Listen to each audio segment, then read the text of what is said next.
Grand bell tiles studio से आप देख रहे हैं एबीपी न्यूज। नमस्कार, मैं हूं संदीप चौधरी। आज सीधा सवाल में बात बिहार की। बिहार में राजनीतिक खेला हो रहा है, आज उसको डिकोड करने की कोशिश करेंगे। चुनाव में 7-8 महीने बचे हैं। इस साल के अंत में अक्टूबर नवंबर में विधानसभा चुनाव होने वाले हैं बिहार में, और उससे बिल्कुल ठीक पहले आज कैबिनेट विस्तार हुआ। और कैबिनेट विस्तार भी ऐसा कि कुल मिलाकर 36 मंत्री हैं। अब उनमें से 21 मंत्री बीजेपी के, 21। और जेडीयू, जिनके सबसे बड़े नेता नीतीश कुमार दरअसल मुख्यमंत्री हैं बिहार के, यानी कि ये जेडीयू की अगुवाई वाली सरकार है। जेडीयू के 13 मंत्री, 13 और 21, ये तो दिन रात का फर्क है। कि नहीं, वो बीजेपी के कोटे से इतने ही मंत्री बनने थे तो वो बन गए। कल तक हमें बताया जा रहा था कि 3 बीजेपी के नए चेहरे बनेंगे, मंत्री पद की शपथ लेंगे, और 2 जेडीयू के होंगे। लेकिन आज जेडीयू के किसी भी चेहरे ने बतौर मंत्री शपथ नहीं ली। तो क्या अब वो कहते हैं ना अंग्रेजी में, फ्लेक्सिंग इट्स मसल्स, ताकत दिखा रही है क्या बीजेपी? ठीक चुनाव से पहले दबाव में है क्या नीतीश? या नीतीश को लाडले मुख्यमंत्री जो कहा प्रधानमंत्री नरेंद्र मोदी ने, नीतीश सीएम की कुर्सी किसी भी कीमत पर अपने पास रखना चाहते हैं, तो बाकी चीजें चाहे ले भी लो। क्या यह राजनीति भी हो रही है? और इसमें जाति का दांव भी आज खेला गया। जो 7 नए चेहरे आए हैं, इनकी तफसील मैं आपको देने वाला हूं, लेकिन 3 पिछड़े, 2 अति पिछड़े, 2 सवर्ण। तो अभी ये पूरा महाकुंभ चल रहा था, आज आखिरी दिन है, महाशिवरात्रि भी है। हिंदू लामबंदी की बीजेपी जहां कोशिश करती दिख रही थी, वो जातियों के आधार पर अपने चेहरों को मंत्री पद दिलाती क्यों दिखाई दी? जाति की कोई काट नहीं है क्या बिहार में? चर्चा आज इसी पर करेंगे। ऐसे में आपकी राय, आपके सुझाव और आपके सवाल, अब तो वो सीधा सवाल के अहम हिस्सा बन चुके हैं, तो उनका रहेगा इंतजार। बिहार की राजनीति में जो ऊंट है ना बिहार का, उसने एक और अंगड़ाई ली है। अब खेला भी हो रहा है क्या बिहार में? और केंद्र में हमेशा की तरह नीतीश कुमार ही हैं। दरअसल आज कैबिनेट विस्तार हुआ, बड़े दिनों से इसकी चर्चा हो रही थी, जनवरी फरवरी खरमास के बाद होगा वगैरह वगैरह। खैर आज हो गया। कल तक हमें बताया जा रहा था कि 3 बीजेपी के विधायक और 2 जेडीयू के विधायक वो बतौर मंत्री शपथ लेंगे। 6 जगह खाली थी। एक दिलीप जायसवाल जो कि प्रदेश अध्यक्ष हैं बीजेपी के, उन्होंने इस्तीफा दे दिया। भाई, 1 मैन 1 पोस्ट, हम चाल चरित्र चेहरे वाली पार्टी हैं, एक आदमी 2 पदों पर आसीन नहीं हो सकता। तो मंत्री पद से इस्तीफा दिया, प्रदेश अध्यक्ष रहेंगे। यह बात और है कि केंद्र में केंद्रीय मंत्री भी हैं जगत प्रकाश नड्डा, और बीजेपी के राष्ट्रीय अध्यक्ष बने हुए हैं। 4 जून को नतीजे आ गए थे, 8 महीने हो गए हैं उस बात को। राष्ट्रीय अध्यक्ष के लिए 1 मैन 1 पोस्ट का फॉर्मूला नहीं लगता। खैर, वो अलग मसला है। तो 7 पद खाली हो गए दिलीप जायसवाल के इस्तीफे के बाद। इससे पहले 15 मंत्री थे बीजेपी के और 13 मंत्री थे जेडीयू के। पिछले साल 28 जनवरी को आरजेडी का दामन छोड़ 9वीं बार मुख्यमंत्री की शपथ ली थी नीतीश कुमार ने। तब से यह चला आ रहा था। और हमने लोकसभा चुनाव में भी देखा कि जेडीयू को 16 उम्मीदवार खड़े करने का मौका मिला, 17 खड़े किए बीजेपी ने, 12-12 दोनों ने जीते। स्ट्राइक रेट नीतीश कुमार का ज्यादा था। पर अब जेडीयू वाले कह रहे हैं कि भाई ये तो कोटा आधारित था, उनके 80 विधायक हैं, हमारे 45 हैं, तो उनके ज्यादा होंगे ही मंत्री। तो भाई 17-16 का फॉर्मूला कैसे आ गया था? वो 13-15 क्यों चल रहा था पिछले 1 साल से? 1 साल 1 महीना होने को आया इस बात को लेकर। ये बस सिंपल कोटा एलोकेशन हुई है या कोई दबाव भी नीतीश कुमार पर बन रहा है,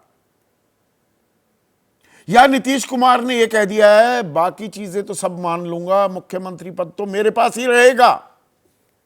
यह बात और है कि अभी बीजेपी बतौर मुख्यमंत्री उनके नाम की घोषणा करने को तैयार नहीं है। उनके नेतृत्व में चुनाव लड़ा जाएगा। कल गिरिराज सिंह भी कहते सुनाई दिए। प्रधानमंत्री मोदी पहुंचे भागलपुर और लाडले मुख्यमंत्री इस संज्ञा से भी नवाजा नीतीश कुमार को। अब उनके बेटे निशांत कुमार राजनीति में आए नहीं हैं, लेकिन वो लोगों से अपील कर रहे हैं, भाई पिछली बार 43 सीटें ही दिलवाई थी, अब हमारी सीटें थोड़ी बढ़वाइए, मेरे पिताजी को फिर से मुख्यमंत्री बनाइए। जेडीयू वाले कह रहे हैं, बीजेपी नहीं कह रही। अमित शाह कह रहे हैं कि भाई हमारा पार्लियामेंट्री दल और जेडीयू के लोग साथ बैठेंगे और तब नाम तय कर लेंगे चुनाव के बाद। तो बड़े भाई की भूमिका में बाकायदा आ गई है क्या बीजेपी? 2 उप मुख्यमंत्री भी हैं और मंत्री ज्यादा हो ही गए।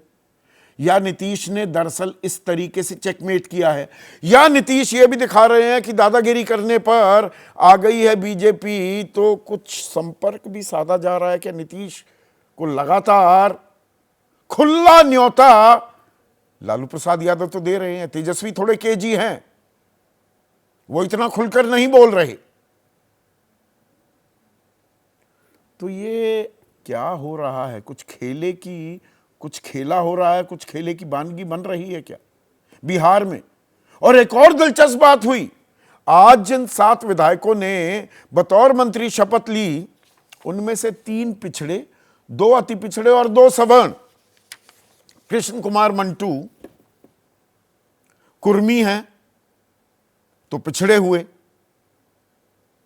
संजय सरावगी ये वैश्य हैं, ये भी पिछड़ी जाति से आते हैं, और सुनील सिंह कुशवाहा हैं एक और पिछड़े, तो 3 पिछड़े हो गए। मोती प्रसाद तेली समुदाय से आते हैं, ये अति पिछड़े हैं, और विजय मंडल ये केवट समुदाय से आते हैं, ये भी अति पिछड़े, और 2 सवर्ण जीवेश मिश्रा भूमियार हैं और राजू सिंह राजपूत। तो आप देखिए, राजपूत भी, भूमियार भी, तेली, कुशवाहा, कुर्मी, सबको साधा जा रहा है क्या? और इसमें क्या सलाह मशवरा किया गया नीतीश कुमार से, या नीतीश कुमार का एक अपना वोट बैंक है 15-16% का, इसीलिए नीतीश 20 साल से बिहार में जरूरी भी है और मजबूरी भी। और ईबीसी में तो खास इन्होंने अपनी पैठ बना रखी है। 2 ईबीसी भी आए हैं अति पिछड़े इस मंत्रिमंडल में। ये नीतीश की सलाह पर या नीतीश को चेकमेट भी कर रही है बीजेपी कि सिर्फ आप हमारी मजबूरी या गठबंधन के लिए जरूरी ना बने रहे। और इसमें दिलचस्प बात क्या है, भाई ये तो हर राजनीतिक दल का अख्तियार है करने को, वो करे। पर आज महाकुंभ का आखिरी दिन, महाशिवरात्रि भी है, और हिंदू लामबंदी की, सनातन का अपमान और सारी बातें, गंदगी पर सवाल उठे, लाशों पर सवाल उठे, गिद्ध और सूअर तक भी शब्दों का इस्तेमाल हुआ, तो वो हिंदुओं को लामबंद किया जा रहा था। लेकिन बिहार में चुनावी तैयारी की बारी आई तो जाति याद आ गई, जाति का फंडा। जातिगत जनगणना बीजेपी केंद्र में करवाने को तैयार नहीं है। हां, बिहार में तैयार हो गई थी, लेकिन जातिगत जनगणना जो कराई गई वो कराई थी नीतीश और तेजस्वी की मिलीजुली सरकार ने, जेडीयू और आरजेडी ने। तो केंद्र में जातिगत जनगणना तो कराएंगे नहीं, जनगणना ही नहीं शुरू हुई अभी। 2021 में होनी थी, कोरोना के कारण टली, लेकिन 2025 भी शुरू हो गया, जनगणना शुरू नहीं हुई। उसमें 2 कॉलम और जोड़ के क्या जातिगत जनगणना भी होगी? जैसे जातियों को साधा जा रहा है बिहार में, इसी पर आज हम चर्चा करने वाले हैं। ऐसे में आज का सीधा सवाल, जाति का फंडा बना चुनावी एजेंडा बिहार का चुनावी एजेंडा, और बीजेपी के मंत्री 21 दबाव में नीतीश। चर्चा में मेरे साथ एनडीए के अहम घटक हैं, एलजेपी रामविलास पासवान गुट के राष्ट्रीय प्रवक्ता धीरेन्द्र कुमार मुन्ना, आरजेडी के राष्ट्रीय प्रवक्ता प्रोफेसर नवल किशोर, कांग्रेस के राष्ट्रीय प्रवक्ता सुरेंद्र राजपूत, और वो हम संयोग की बड़ी बात कर रहे थे, 144 साल बाद आया है, उसका कोई रिकॉर्ड नहीं मिला, तस्दीक नहीं हो पाई महाकुंभ को लेकर। पर एक संयोग आज ये भी हुआ है कि 2 संजय कुमार हैं प्रोग्राम में और दोनों प्रोफेसर हैं। यह दिलचस्प कर देता है। CSDS के देश के सबसे बड़े चुनावी विश्लेषकों में से एक प्रोफेसर संजय कुमार, और पटना से हमारे साथ संजय कुमार जाने माने राजनीतिक विश्लेषक भी जुड़ गए हैं, और साथ ही साथ JDU के मुख्य प्रवक्ता राजीव रंजन भी इस चर्चा में हमारे साथ हैं। तो राजीव रंजन जी, 21 मंत्री हो गए बीजेपी के, आपके 13। सरकार की अगुवाई आप कर रहे हैं, बड़े भैया की भूमिका में आप थे। अब ये यकायक चुनाव से 7-8 महीने पहले बीजेपी बड़े भैया की भूमिका में आ गई है क्या? देखिए, सबसे पहले ये सब लोग जानते हैं कि हमारी सीटें कब हैं, और अगर मंत्रिपरिषद के पहले विस्तार को भी देखें, पहले शपथ ग्रहण को भी देखें, तो उस सूची में भी उनके मंत्री ज़्यादा थे। उनके 15 थे, हमारे 13 थे। ये आपने कहा भी है। जो संख्या के आधार पर भागीदारी है, वही आप देख सकते हैं मंत्रिपरिषद के दूसरे चरण के विस्तार में। जहाँ तक सरकार की अगुवाई का सवाल है, तो जो संख्या हमारी घटी, नीतीश कुमार जी असहज थे, जिम्मेदारी लेने के लिए तैयार नहीं थे। प्रधानमंत्री नरेंद्र मोदी जी और केंद्रीय गृह मंत्री अमित शाह जी के व्यक्तिगत आग्रह पर उन्होंने फिर से बिहार के मुख्यमंत्री के तौर पर अपनी जिम्मेदारी संभाली। इसलिए ये कोई अप्रत्याशित नहीं था। दूसरे चरण के तो मतलब आप कह रहे हैं 2020 में नीतीश कुमार मुख्यमंत्री बनना ही नहीं चाह रहे थे, और एक कम सीटें आई, वो जिम्मेदारी लेते हुए पीछे हट रहे थे, प्रधानमंत्री ने विशेष आग्रह किया, तो वो 2022 में छोड़ के क्यों चले गए आप बीजेपी को और आरजेडी के साथ हाथ मिला लिया? नीतीश कुमार किसी भी कीमत पर मुख्यमंत्री की कुर्सी को छोड़ने को तैयार नहीं है, ये तो सर्वविदित है, ये बिहार ही नहीं पूरा देश जानता है। राजीव जी, नहीं, मैं आपको एक बार और याद दिला देना चाहूँगा।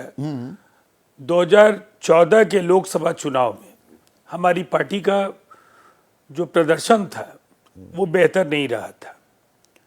हमारी सीटें घट गई थी, और इसकी जिम्मेदारी, नैतिक जिम्मेदारी नीतीश कुमार जी ने ली थी, और अपने पद से उन्होंने इस्तीफा किया था, और उसके बाद ही कितने दिन तक वो नैतिकता, मुख्यमंत्री हुए थे। कितने दिन तक, तो ये ऐसा नहीं है, शब्द को अन्यथा मत लीजिएगा, कितने दिन तक उस नैतिकता का लबादा ओढ़ा नीतीश कुमार ने, और जीतन राम मांझी को फिर चलता कब कर दिया? अब आप कितने दिनों में मुख्यमंत्री के पद से? आप इसका विश्लेषण कैसे करना चाहेंगे, ये आपका विशेषाधिकार है। हम ये मानते हैं कि ये नैतिक बल नीतीश कुमार जी के अंदर रहा है। बतौर रेल मंत्री भी उन्होंने अपनी जिम्मेदारी जब महसूस की थी गैसल दुर्घटना के बाद, तो उन्होंने इस्तीफा किया था। तो मतलब ये आंकड़ों का खेल है, जो मैं, मुझे वो फेयर पॉइंट है आपका कि 80 विधायक बीजेपी के पहले 74 थे, अब वो 80 हो गए हैं, आपके 43 थे, 45 हो गए हैं, तो भाई उस हिसाब से ये ठीक। तो फिर लोकसभा में 16 सीटों पर क्यों अड़ गए? जब विधानसभा में आपकी ताकत कमजोर हो ही चुकी थी, तो कमजोर ताकत के साथ उतनी ही सीटों पर लोकसभा में भी लड़ते। वहां बराबरी में लड़ेंगे, 17 बीजेपी के 16 आपके। पिछले विधानसभा नहीं, पिछले विधानसभा चुनाव में टिकटों के बंटवारे में तो हम लोगों को उतनी ही सीटें मिली थी जितना हम चाहते थे। सबसे ज्यादा सीटों पर हम लोग लड़ रहे थे। उसी के अनुरूप हम लोग लोकसभा में भी 16 सीटों पर लड़ रहे थे। भारतीय जनता पार्टी 17 सीटों पर लड़ रही थी। हमारा स्ट्राइक रेट सर्वश्रेष्ठ रहा।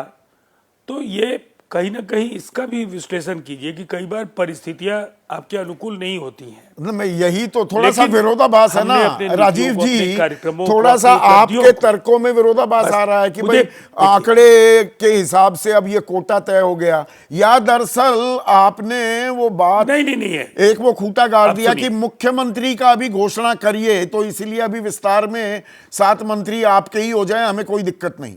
कहानी वहां अटकी हुई है क्या? पेंच वहां है क्या?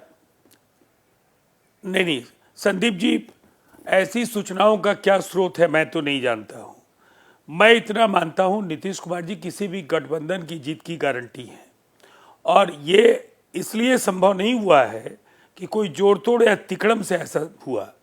ये एक करिश्माई नेता जिस पर जनता का यकीन है। कभी हमने मुख्यमंत्री 115 के सीटें भी चेहरा बिहार में नीतीश ही 2010 में होंगे, दी। ये बीजेपी नहीं कह रही है। पेंच वहां अटका हुआ है क्या? आप मुझे कम से कम अनइंटरप्टेड 30 सेकंड तो दीजिए। लीजिए ना, संदीप जी, आपके लीजिए। सवाल पूरे नहीं होंगे जी। और अगला सवाल आप कहेंगे तो मैं अपनी बात नहीं रख पाऊंगा ना। हाँ, रखिए, संदीप जी रखिए। देखिए, बिहार को समझना है हाँ। तो नीतीश कुमार जी के 20 वर्षों का सफर देख लीजिए। इन 20 वर्षों में बिहार का जो कायाकल्प हुआ है, नीतीश कुमार जी ने बिहार के विकास को लेकर जो अपनी प्रतिबद्धता और अपने संकल्प को हर कार्यकाल में दोहराया और से बेहतर करने की कोशिश की। आप अगर पिछले कुछ वर्षों की तस्वीर अगर केवल आप देख लें तो जिस तरह से आधारभूत संरचना का जो अभूतपूर्व विस्तार हुआ, 3 लाख करोड़ रुपए के निवेश के प्रस्ताव आए हैं पिछले 2 इन्वेस्टर्स मीट में। अभी 50,000 करोड़ रुपए से ज्यादा अब के आप योजनाओं की मंजूरी बिहार के अर्थव्यवस्था कैबिनेट के इतने अच्छे जानकार बिहार हैं, ये की शिफ्टिंग जनता द गोल देखिए। पोस्ट भी होता है। एक सेकंड राजीव जी, अब मैं थोड़ा इंटरप्ट कर रहा हूं। आप कितने समझौते हुए, एमओयूज को आप छोड़िए, 1.3% फैक्ट्री हैं बिहार में पूरे देश की। गलत जानकारी तो नहीं दे रहा हूं ना मैं? सुनिए ना, 1,698 करोड़ का एफडीआई आया है बिहार में। 9,17,000 नौकरियां हैं ना। हाँ, नहीं, आपके सवाल बार बार आप दोहराएंगे। मैं कुछ तथ्यात्मक जो सच है उस सुन लीजिए। आपने गोल उसको पोस्ट ही मैं शिफ्ट कहना कर दिया चाहता ना। हूं सवाल मेरा कि जो था, आंकड़ों सवाल का का ये- जवाब दे दीजिए, मैं बिल्कुल नहीं टोकूंगा। आंकड़ों की बाजीगरी नहीं है ये। लड़ाई मुख्यमंत्री पद की है क्या? 9,17,000 सरकारी नौकरियां। बीजेपी मुख्यमंत्री के चेहरे के तौर पर अभी भी घोषणा करने को तैयार नहीं है। उम्मीद आप लगाए बैठे थे भागलपुर में प्रधानमंत्री कह देंगे, पर वो बात नहीं कही। आपको किसने कहा है? लाडला मुख्यमंत्री कह के बात संदीप खत्म हो चौधरी गई। जी, नहीं संदीप चौधरी जी, अभी भारतीय जनता पार्टी के महासचिवों की बैठक हुई। उस बैठक में भी सैद्धांतिक सहमति नीतीश कुमार जी को ही आगे सरकार बनने के बाद मुख्यमंत्री बनाने की बात हुई। उसके पहले बिहार कोर ग्रुप के नेताओं की बैठक हुई। अभी बिहार के हर जिले में एनडीए के 5 घटक दलों के अध्यक्ष सभा को संबोधित कर रहे हैं। और आप किसी भी एक रैंडम किसी एक जिले को निकाल लीजिए, आपको नेताओं की ओर से जो बातें कही जा रही है सुन लीजिए। सरकार बनेगी, 225 सीटें अमित जीतेंगे, शाह मुख्य मुख्यमंत्री रणनीतिकार नीतीश है ना कुमार बीजेपी के, वो ये कह रहे बात हैं हर उनका नेता पार्लियामेंट्री दोहराता बोर्ड बैठेगा, जेडीयू के लोग बैठेंगे, शीर्ष नेतृत्व, तब तय करेंगे मुख्यमंत्री कौन होगा। कहा है ना उन्होंने, मैं गलत जानकारी तो नहीं दे रहा ना। उसके बाद कई सांगठनिक बैठकों में इसके संबंध में आधिकारिक निर्णय लिया जा चुका है। और अब तो जमीन पर ये बात, उनके दल के अध्यक्ष भी हैं, भारतीय जनता पार्टी के अध्यक्ष भी सब जगह दिलीप जायसवाल शामिल हो रहे हैं, हमारे दल के अध्यक्ष भी शामिल हो रहे हैं, सभी 5 दलों के, या वाजपेयी जी की भी पार्टी के जो वहाँ प्रधान हैं वो भी उन सभाओं में रहते हैं और एक स्वर से एक ही बात वो कह रहे हैं। कभी इनको भी देख लीजिए, इनका भी विश्लेषण कर लीजिए। देखिए, ये बिल्कुल इसमें कोई संशय नहीं होना चाहिए। पहले 2 हिस्से में मैं बात को खत्म करूंगा जी। विपक्ष ये मान चुका है कि सरकार एनडीए की बनेगी, एनडीए की बनेगी, उसके बाद मुख्यमंत्री नीतीश कुमार जी नहीं होंगे, ये कहना है। तो अब तो ये वाकोबर वो दे रहे हैं, तो ये हताशा और बौखलाहट देख लीजिए कि ये इतने जो रस्साकसी के बाद, कभी एक के दूसरे के खिलाफ चुनाव लड़ना, कभी लोकसभा चुनाव में बुरा प्रदर्शन, विधानसभा उपचुनाव में सुपड़ा साफ होना, एक कहीं ना कहीं उनके अंदर यथार्थ बोध जो उत्पन्न हुआ है वो समझ लीजिए अब वो केवल मुख्यमंत्री नीतीश कुमार जी बनेंगे या नहीं होपलेस बनेंगे, सिचुएशन हो रही ये है, इसी यानी पर कि वो चर्चा आरजेडी करते हैं। की, सरकार विपक्ष बनने को लेकर की। उनके मन में हाँ, कोई मैं समझ आशंका गया। प्रोफेसर नवल किशोर, ये दरअसल कितना बढ़िया तारतम्य समन्वय बैठा हुआ है एनडीए में भाई, जिसकी जितनी संख्या भारी उसकी उतनी हिस्सेदारी, वो साफ करते दिखाई दे रहे हैं। नीतीश कुमार 21 मंत्री बीजेपी के भी बनाने को तैयार हो गए, 13 उन्हीं के रह गए, और आप कह रहे हैं नहीं नहीं एनडीए की सरकार बनेगी तो नीतीश कुमार मुख्यमंत्री नहीं बन पाएंगे। मतलब आलम ये हो गया, इतनी होपलेसनेस की सिचुएशन हो गई है क्या आपकी? संदीप जी, ये तो जदयू को जब से भागलपुर में प्रधानमंत्री ने लाडले मुख्यमंत्री कह के और अपनी बात वहीं पे विराम दे दी, तब से परेशान है। जदयू के नेता को हिम्मत नहीं हुई तो उन्होंने नीतीश जी के बेटा को आगे किया और निशांत जी से कहवाया कि आने वाले चुनाव में मेरे पिताजी को सीएम का चेहरा घोषित करना चाहिए। तो ये बात तो बिना पूछे हुए निशांत जी नहीं बोले होंगे, नंबर एक। नंबर दो, जहां तक भारतीय जनता पार्टी और जदयू का सवाल है, आप देखिए कि आपने अभी बोला कि हिस्सेदारी की बात करते हैं। ये हिस्सेदारी का जो सिद्धांत है जातीय जनगणना के आधार पे, जब हमने दिया, जब 17 महीने के लिए महागठबंधन की सरकार में नीतीश जी नेतृत्व कर रहे थे, तेजस्वी साथ में थे, जातीय जनगणना करा के और जब हमने आबादी के आधार पर हिस्सेदारी तय की दी और वो 65%, उसको 9वीं अनुसूची में डालने के लिए अभी तक किसी ने नहीं कहा। ना बीजेपी और जदयू दोनों एक साथ है, दोनों को कर देना चाहिए। अगर यह जातीय गैरबराबरी को दूर करने का जो एक मेथड है, जिसको कि हम लोग जातीय जनगणना से जोड़कर देखते हैं, उसको कर देना चाहिए था। तो ये ढोंग पूरे बिहार को दिख रहा है, और ये ढोंग इसलिए दिख रहा है कि एक तरफ तो जातीय जनगणना की बात आती है तो प्रधानमंत्री बोल रहे हैं कि मेरे लिए तो कोई जाति ही नहीं है। जाति का मतलब है किसान, जाति का मतलब है महिला, जाति का मतलब है युवा, जाति का मतलब है मजदूर। ये झूठ जो है वो दिख रहा है आपको आज के डेट में कि किस तरह से मंत्री का जब गठन होता है तो उसमें किस तरह से ध्यान रखते हैं। आज कुंभ का अंतिम दिन है, पूरा भारतीय जनता पार्टी योगी से मोदी के जितने भी लोग हैं कह रहे हैं कि जाति खत्म हो गया बिहार में। कुंभ स्नान का मतलब है जाति खत्म, जातिवाद को तो आपको परेशानी इस बात भाई, वो अपने सारे बॉक्सेस को टिक करेंगे, मुख्यमंत्री नीतीश रहेंगे, बीजेपी को ज्यादा है क्योंकि ज्यादा है आबादी, ज्यादा हिस्सेदारी, उनकी संख्या भारी है, तो आपको इसी बात की तो परेशानी हो रही है। आपको लग रहा था नीतीश आ जाएंगे इधर, नीतीश तो वहां तैयार हो गए, मतलब उनके तो सेटिंग हो गई। नहीं नहीं, देखिए नीतीश जी तो फिनिश के रास्ते पे हैं। दूसरा शिंदे अगर इस देश में होगा तो भारतीय जनता पार्टी वो तय करेगी और उसका रास्ता शुरू कर दिया उन्होंने।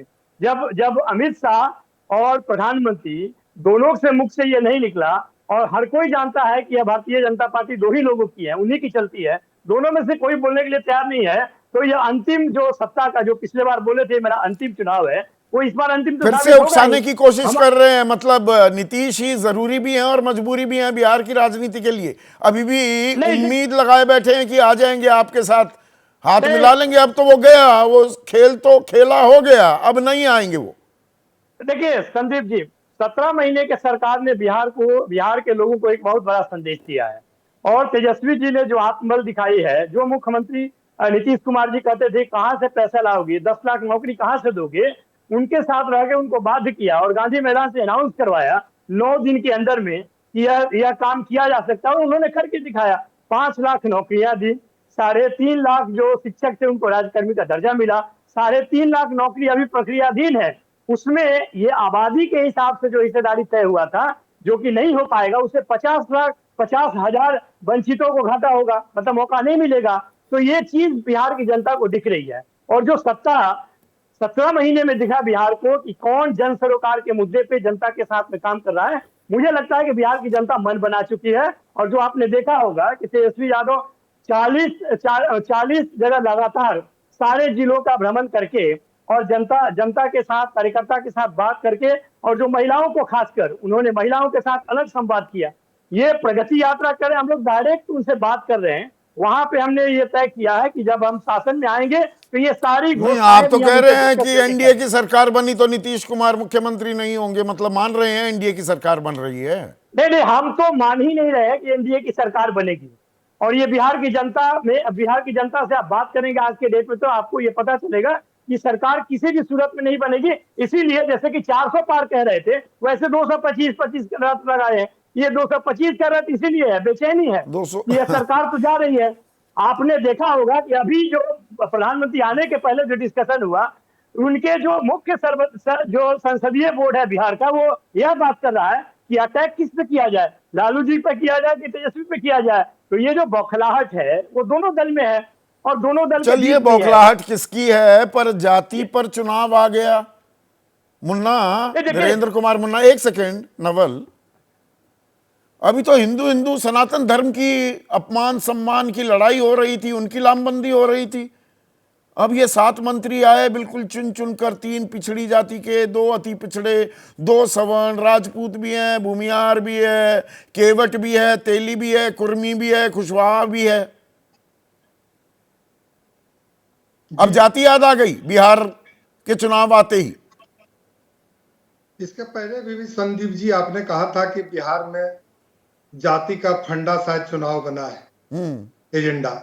लेकिन मैं कहता हूं कि जाति का फंडा बना है प्रगति का एजेंडा। अच्छा, अगर जातीय गणना हम सभी दलों ने, उसमें राजद हो चाहे एनडीए का हो, इंडी का हो, सभी लोगों ने समर्थन किया था। अब विकास को, प्रगति यात्रा में नीतीश कुमार जी ने 50,000 करोड़ रुपए दिए हैं। इसको गति देने के लिए मंत्रिमंडल में रिक्त पड़े हुए स्थानों को अगर भरा गया है तो इसको राजनीतिक तो ये नहीं, आपने एक बात तो सही कही मुन्ना भाई कि जातिगत जनगणना सबने मिलकर सर्वदलीय एक सहमति हो गई थी। केंद्र सरकार क्यों नहीं करवा रही जातिगत जनगणना? बिल्कुल करेगी ना केंद्र करेगी। सरकार। नहीं कहाँ कहा है जी, कहाँ कहा है? बिल्कुल। ये अभी तो ये आपको भी पता है। आप देखिए, आप पेड़े से अगर आप जलेबी बना देंगे तो ये तो ठीक बात नहीं नहीं, साफ कर चुकी है सरकार, बिल्कुल नहीं। जनगणना तो खैर शुरू कराई नहीं रही, लेकिन जब भी जनगणना शुरू होगी जातिगत जनगणना नहीं होने वाली। उसी में हो जाएगा, लेकिन ये अलग हो जाएगा। जैसे किसने कहा? प्रगति किस आधार पर मैं ये बात मानूं कि हो जाएगा? 10 मुझे भी 10-20 सेकंड बोलने का मौका दीजिए। अगर इसको जैसे बिहार में हमने जातीय गणना करा लिया तो उसके आधार पर हम प्रगति यात्रा में जो फंड मिला है उसे जातीय आधार पर कैसे उनको लाभ दिया जाए, उसका एजेंडा फिक्स कर दिए। मुन्ना भाई, उसी आधार पर मुन्ना भाई थोड़ा सा एक चीज को ना क्लैरिटी रखनी चाहिए। वो घालमेल ना, दर्शक कंफ्यूज ही आ जाएंगे। ये जातिगत जनगणना मैं कह भी रहा हूं तो दरअसल बिहार में जातिगत जनगणना नहीं हुई, वो जातिगत सर्वे हुआ, क्योंकि सुप्रीम कोर्ट तक ये मामला गया। सुप्रीम कोर्ट ने कहा जातिगत जनगणना का अख्तियार, अधिकार सिर्फ केंद्र सरकार के पास है, और ये मान लिया गया बिहार में जातीय सर्वे हुआ है। उस सर्वे को भी 9वें अधिसूचना में 9 शेड्यूल में डाल दीजिए ना, तब तो उसका कोई संवैधानिक वैधता होगी। गलत तो नहीं कह रहा हूं मैं। संवैधानिक वैधता पिछड़े आयोग को भी तो इसी एनडीए की सरकार ने दिया है संदीप जी, और उनको उसकी रिपोर्ट आज तक सार्वजनिक नहीं हुई। रोहिणी आयोग की बात कर रहे हैं ना, उसकी रिपोर्ट कहां राष्ट्रपति, माननीय राष्ट्रपति के पास पड़ी है, सार्वजनिक क्यों नहीं हो रही? मैं कह रहा हूं कि अगर उसका आधार हम लोग बना करके और जिसके लिए कराया गया था, हम लोगों को ये राजनीतिक लाभ इसका नहीं, मतलब पूरी राजनीतिक आप चालाकी भी करेंगे। जातिगत जनगणना कि भाई हमने करवा दी, जो नहीं है वो जातिगत सर्वे है, 9 शेड्यूल में आया नहीं, केंद्र सरकार करवा नहीं रही। 7 मंत्री शपथ लेते हैं, 7 विधायक मंत्री की शपथ लेते हैं, उसमें फिर आप बता रहे हैं देखिए जी हमने कुर्मी को भी, भूमियार को भी, तेली को भी, राजपूत को भी, केवट को भी, कुशवाहा को भी मंत्री बना दिया। तो आखिर उन तक विकास की किरण पहुंचाना हमारा नैतिक कर्तव्य नहीं है? ये चुनाव से 8 महीने पहले याद आया। फायदा फिर क्या मिलेगा? ये चुनाव से 8 महीने पहले याद आया। नई सरकार तो मतलब 9वीं बार मुख्यमंत्री नीतीश कुमार 28 जनवरी को पिछले साल बन गए थे जी। लेकिन मैं बता रहा हूं कि आज क्यों जरूरत पड़ी है, क्योंकि 50,000 करोड़ रुपया मात्र 20 दिन के अंदर में आदरणीय मुख्यमंत्री जी ने जिले में घूम घूम कर इसी प्रगति यात्रा में दिया है। तो उसका संचालन सही तरीके से कैसे हो संदीप जी, इसके लिए इसका व्यवस्था किया गया कि भाई अब एक मंत्री के पास 2-2, 3-3 विभाग पड़ा हुआ है। अगर इसको हम और अच्छे से क्रियान्वित करें, मंत्रिमंडल को विस्तार दो, क्योंकि भारतीय जनता पार्टी का जो रिक्ति थी वो पड़ा हुआ था, तो उसका विस्तार कर दिया गया। उस विस्तार में आपको भागीदार नहीं बनाया गया, वो तो आप अलग चुनाव लड़े थे। अभी आप बिहार के एनडीए सरकार के हिस्सा हैं कि नहीं मुन्ना भाई? हम बिल्कुल बिहार के एनडीए के सरकार के हिस्सा है, लेकिन सरकार के हिस्सा में सिर्फ कुर्सी पर अगर रहना ही हिस्सेदारी कहलाता है, अच्छा। तो मैं इससे इत्तेफाक नहीं रखता हूं, मेरी ओहो। पार्टी इत्तेफाक नहीं रखती। अच्छा, इत्तेफाक नहीं रखते, वो ऐसे ही बन गए चिराग पासवान बिल्कुल मंत्री। नहीं, कुर्सी के लालच में हम अच्छा, लोग कुर्सी रहते और ही बंगले का तो लालच होता ही नहीं है, ये तो ऐसे ही बिल्कुल खामखा नहीं। की अगर कयासबाजी होती रहती है। संदीप जी, अगर ऐसा होता तो उसके पहले भी हमारे नेता कुर्सी पा लिए होते, वो अकेले राह पे संघर्ष नहीं करते। आज भी हम कहां कुर्सी पा हमारे लिए होते? लिए नहीं कुर्सी है। तो नीचे से सरकारी गई, बंगला भी खाली करवा दिया और चाचा के साथ चली गई थी बीजेपी, ठेंगा आपको दिखा दिया, आप तो हनुमान बने घूम रहे थे। तो हम कह रहे हैं कि आज भी हनुमान बने नहीं फिर, आज भी हैं हनुमान चिराग पासवान। लेकिन बिहार के लोगों का भविष्य ठीक करना, बिहार को आगे बढ़ाना, ये जिम्मेवारी है 13 करोड़ लोगों की जिम्मेवारी, एनडीए के सभी घटक दलों को है और मेरे नेता को भी है। इसीलिए हम लोग यहाँ पर एकजुटता के साथ आगे बढ़ रहे हैं और ये प्रगति यात्रा जो है, इससे घबरा करके और राष्ट्रीय जनता दल के लोग के पास अब कुछ नहीं, इनका जो एमओआई था अब तो वो भी टूटता हुआ दिखाई दे रहा है। वो भी टूटता दिखाई दे रहा है। ठीक है, सुरेंद्र राजपूत, जातिगत जनगणना मुद्दा आपका था बिहार में, तो वो सर्वे, टेक्निकल शब्द तो सर्वे का है, उसे लागू भी कर दिया और अब तो जाति का फंडा, चुनावी एजेंडा भी साफ बनता दिखाई दे रहा है। चुन चुनकर कुर्मी 2.9% हैं बिहार में, एक मंत्री वहां से बना दिया गया। वैश्य 2.32% हैं, मंत्री बनाया जा रहा है। तेली 2.81% हैं, ईबीसी में आते हैं, मंत्री बना दिया है। केवट 0.71% हैं, एक केवट को भी मंत्री बना दिया गया। तो ये सोशल इंजीनियरिंग हो रही है। ये आपने जो कोशिश की वो एजेंडा भी हथियाता दिख रहा है क्या एनडीए? संदीप भाई, जो भी एजेंडा कर रहा है वो एनडीए तो कर नहीं रहा, वो तो भाजपा कर रही है ना। आप देखिए, सोशल इंजीनियरिंग में अगर आज की डेट में 7 मंत्री बनते हैं तो भाजपा के बन रहे हैं, नंबर 1।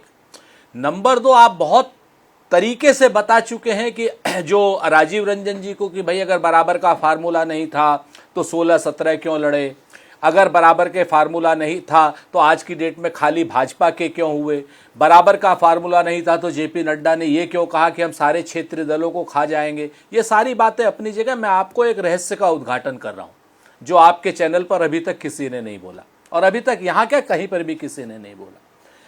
बिहार में संदीप भाई लिख लीजिए कि बिहार के लाडले मुख्यमंत्री, जिसको लाडला नरेंद्र मोदी जी ने बताया है, उसको एकनाथ शिंदे बनाया है।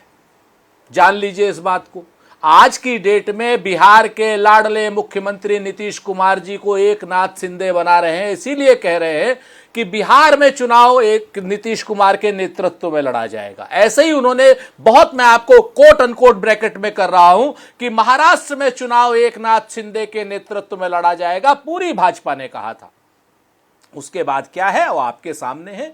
नीतीश कुमार की जो जेडीयू है, राजीव रंजन जी बड़े अच्छे विद्वान सम्मानित प्रवक्ता है हमारे, अगर मैंने कुछ गलत कहा हो तो बता दीजिए। सामने की बात है कि बिहार में चुनाव नीतीश कुमार जी के नेतृत्व में लड़ा जाएगा, ये कह रहे हैं। और इस नीतीश कुमार जी को मैं रिस्पॉन्स चाहूंगा। मैं एक सेकंड सुरेंद्र नहीं, अभी दूसरी बात पे आते हैं।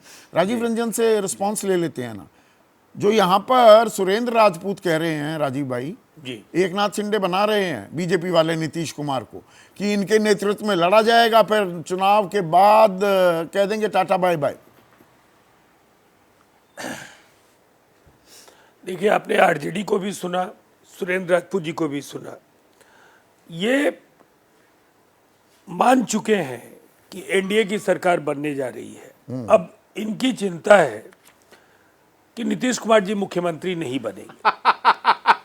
तो मैंने कहा कि जब आधी लड़ाई हम जीत चुके हैं तो आधी भी जीत लेंगे। देखिए, जनता वोट करती है आंख मूंद कर नीतीश कुमार जी के नाम पर। ये जनादेश हो गया कि किसी दूसरे राज्य में क्या हुआ उससे बिहार को जोड़कर नहीं देखिए। अच्छा, दूसरे राज्य से ना जोड़ें। अब सुरेंद्र राजपूत स्क्रीन पर। सुरेंद्र राजपूत, मैं आपका रिस्पॉन्स लेना चाह रहा था। अब दूसरी बात क्या कह रहे थे? ये तो वही बात, आप भी वही बात कह रहे हैं जो आरजेडी की, कि भाई एनडीए की बन जाएगी सरकार। मतलब आप ये मान रहे हैं जैसे बन गई थी महाराष्ट्र में, फिर नीतीश बने या ना बने, आपको उसकी चिंता है? नहीं, महाराष्ट्र में बहुमत का अपहरण किया है सर, और 40 लाख वोटर जो इन्होंने बढ़ाए हैं हर विधानसभा में, हर भाजपा की विधानसभा में लगभग 30,000 वोट, ये बाकायदा मैंने चुनाव आयोग के आंकड़े ऐसा बता रहे हैं, ऐसे आरोप लगे हुए हैं। तो महाराष्ट्र में तो चुनाव का अपहरण किया है साफ साफ अडानी जी के साथ मिलकर के, चुनाव आयोग के साथ मिलकर के भाजपा ने। और एकनाथ शिंदे आज की डेट में कह रहे हैं कि तांगा पलट दूंगा, आपके सामने है।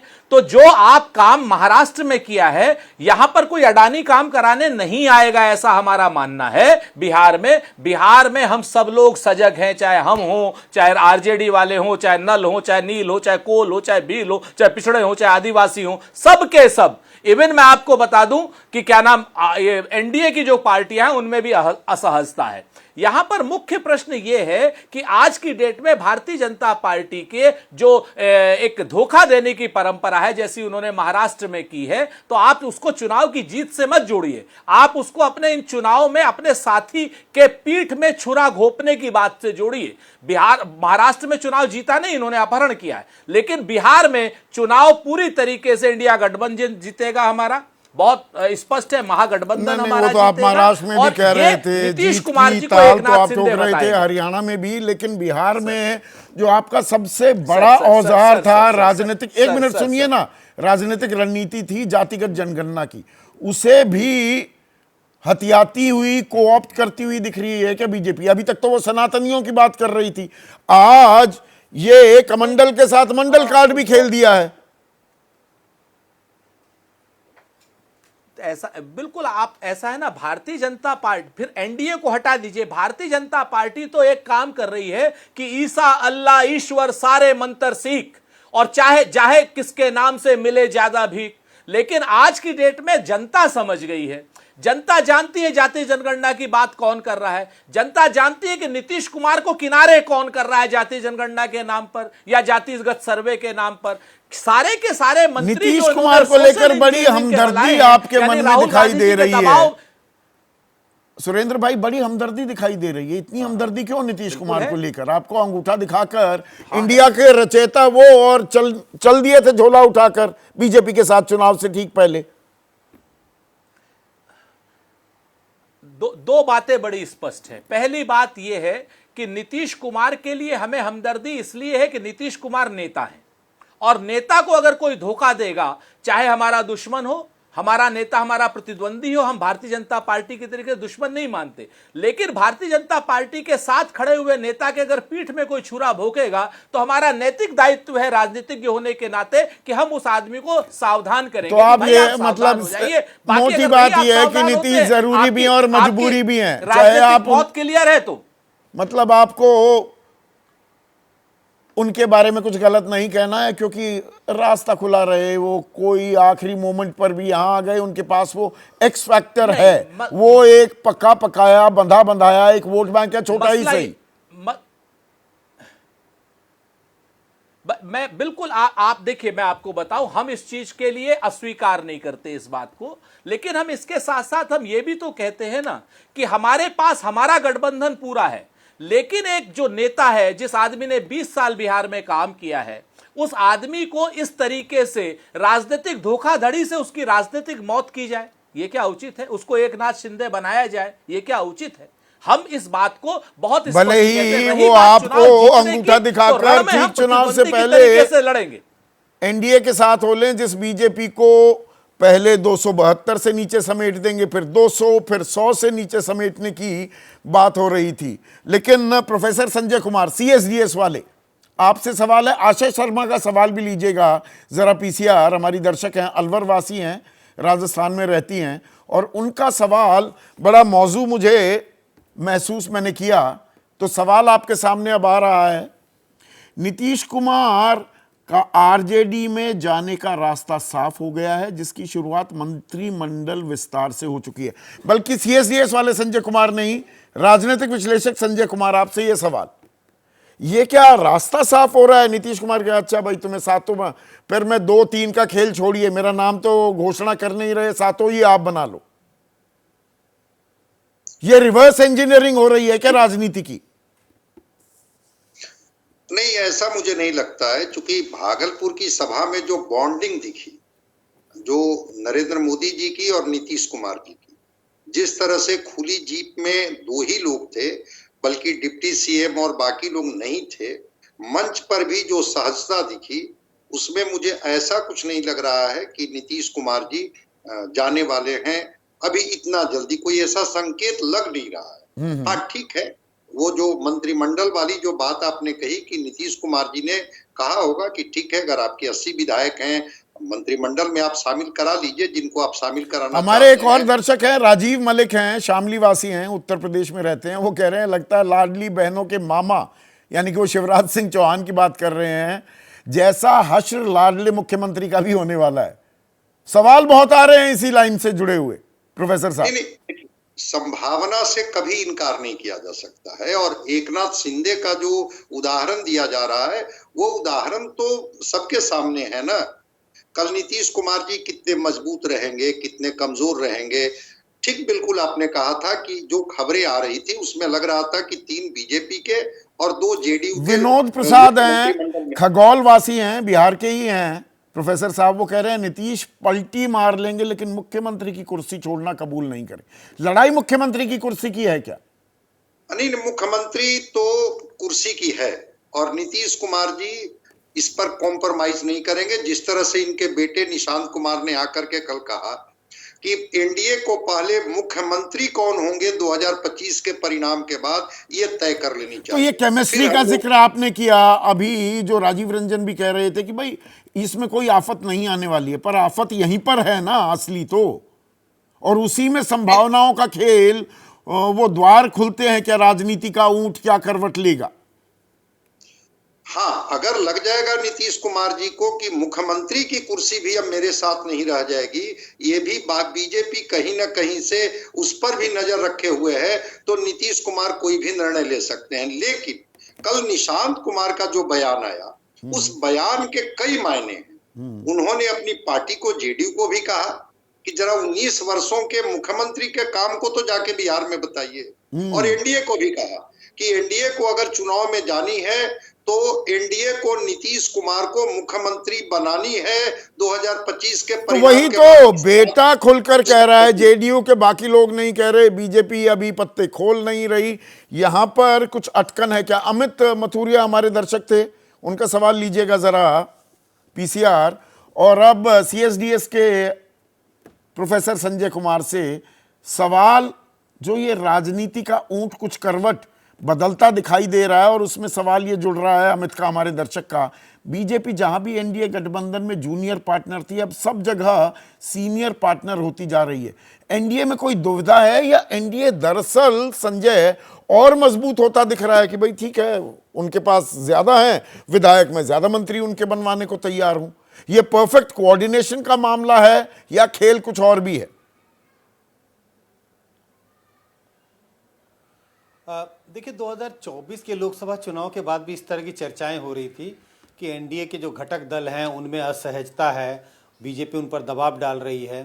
लेकिन आपने देखा 2024 के चुनाव के बाद ठीक है थोड़ी बहुत सीटें घटी हैं बीजेपी की, लेकिन उनके घटक दलों में कमी नहीं आई, बल्कि उन्होंने 1-2 और नए घटक दलों को भी जोड़ा, पुराने लोगों को भी वापस बुलाया।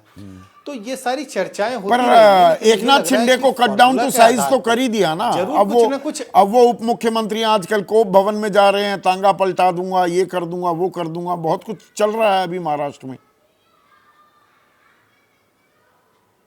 देखिए, कट टू साइज जरूर किया, लेकिन बीजेपी कहेगी उसका एक आधार है नंबर्स का आधार। अगर आप महाराष्ट्र के विधानसभा चुनाव में एकनाथ शिंदे की पार्टी के नंबर्स देखें और बीजेपी के पार्टी के नंबर्स देखें तो बहुत फर्क है। नहीं, ये फर्क तो 2020 में भी था, बिहार में भी था। अभी जो बिहार में ये फर्क था भाई, 74 वर्सेस 43। उस वक्त बीजेपी को उनकी जरूरत थी, उस वक्त बीजेपी को उनकी जरूरत थी। अब बीजेपी एक्सपेंशनिस्ट मोड पर है और उसके सिग्नल बहुत साफ है। अब हमारे एक और दर्शक है शैलेंद्र, कह रहे हैं विक्रम वेताल का खेल करती है बीजेपी, कि कभी विक्रम बन जाती है कभी वेताल। पर इस पर तो हमने बहुत चर्चा की, पर जो आपका एरिया ऑफ एक्सपर्टीज भी है, नंबर्स, ये संजय भाई, जातिगत जनगणना लग तो रहा था कि बीजेपी जो नैरेटिव बांध रही थी पिछले 1 महीने से ज्यादा हो गया, बल्कि वक्त 13 जनवरी से कुंभ चल रहा है, सनातनियों का अपमान सम्मान, लामबंदी वगैरह वगैरह, कि हिंदू वोट बैंक को एकजुट कर रही है। लेकिन आज तो वो मंडल कार्ड खेलती दिखाई दी है, 3 पिछड़े 2 अति पिछड़े। ये तो टारगेटिंग की जा रही है, जबकि जातिगत जनगणना बीजेपी केंद्र में शुरू करने को तैयार नहीं है। इसे कैसे देखते हैं आप?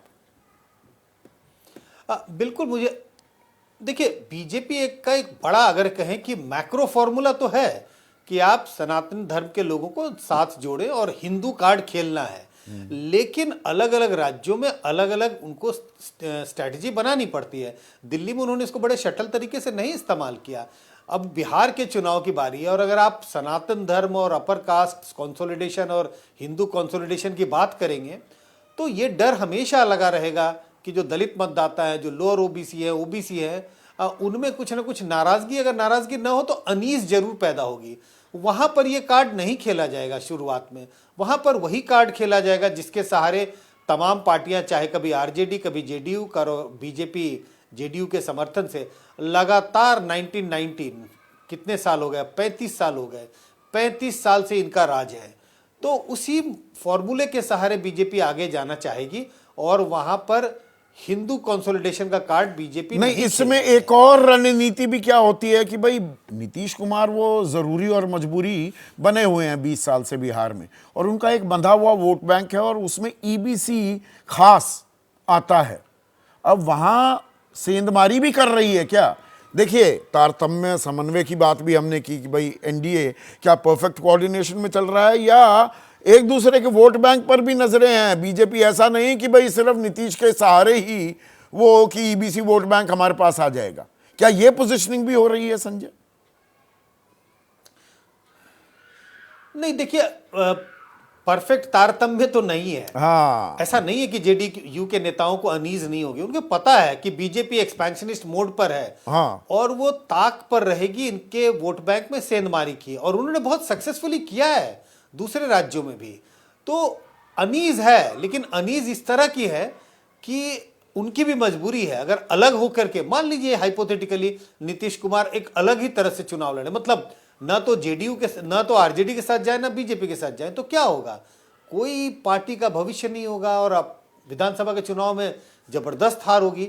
तो उनके लिए भी अनीज है, बीजेपी के साथ जाए, बीजेपी उनके अस्तित्व का खतरा है। It is a clear and present danger. अगर मैं ये कहूं तो गलत तो नहीं हूं ना? It's a clear and present danger अस्तित्व को लेकर ही जेडीयू के। बिल्कुल, जिस तरह से उनके वोट बैंक में गिरावट आई है पिछले कुछ सालों में, हाँ ठीक है, उनका एक फिक्स्ड वोट बैंक है, लेकिन बहुत कम है, वो 14-15%। हाँ, तो अगर अकेले जाए तो पार्टी के अस्तित्व में खतरा। अगर तो उनको रहना होगा किसी भी दो डोमिनेंट पार्टी है, या तो बीजेपी के साथ रहे या आरजेडी के साथ तो रहे। राजनीति में खेल से ज्यादा है। बिल्कुल, ये खेला जबरदस्त हो रहा है और राजनीति का ऊंट क्या करवट बदलता है, क्या क्या समीकरण बनते हैं, शुरू हो गया है। ओपनिंग मूव्स, ओपनिंग गैम्बिट हो चुकी है बीजेपी और एनडीए की तरफ से। आज सीधा सवाल में बस इतना ही।